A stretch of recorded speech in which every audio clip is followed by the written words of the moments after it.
નમસ્કાર, આપ જોઈ રહ્યા છો સ્પાર્ક ટુડે ન્યૂઝ। મૌધાના ધારાસભ્ય સંજયસિંહ મહિડાએ અલિન્દ્રા સીએચસીના સ્ટાફને ખખડાવ્યા।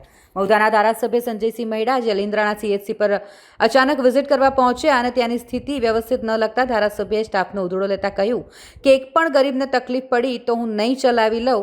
આ વિડીયો સોશિયલ મીડિયા પર વાયરલ થયો છે। હું બધા નવો સ્ટાફ મૂકી દઈશ। મારો ગરીબ માણસ કોઈ હેરાન થશે તો હું નહીં ચલાવી લઉં। તમારા બધાની જવાબદારી બને છે। ગરીબ માણસ હોય, મધ્યમ વર્ગનો હોય કે ગમે તે કરોડપતિ હોય, એની જે ટ્રીટમેન્ટ જે ગરીબ માણસની થાય એની જે ટ્રીટમેન્ટ કરવાની। પણ ટ્રીટમેન્ટ જો ના થાય તો પછી તમારે ના કરો તો પછી સીએચસી સેન્ટરમાં તમારે બધાને કોઈ રહેવાનો મતલબ જ નહીં। નર્સો એમની જવાબદારી નિભાવે છે, હું જાણું છું। તમે તમારી જવાબદારી નિભાવો પણ અહીંથી રિફર કેસ થાય છે।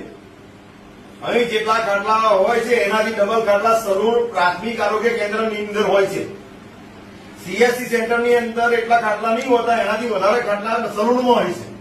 એનું કારણ શું? એનું કારણ મને ખુલાસો મને જોઈએ। આ 2-3 દિવસ તમારો અધ્યક્ષ આવે ને અધિક્ષક એને કહ્યું મને આનો ખુલાસો આપે, નહીં તો બધાનું બદલી નાખી દે। 1 મિનિટ નહીં થવા, 1 મિનિટ, અને કોઈનું ચલાવીશ નહીં। 1 મિનિટ નહીં થવા, બધાને રજૂઆત કરી અને તમારા અધિક્ષકને કહેજો કે બધાનો ખુલાસો કરે।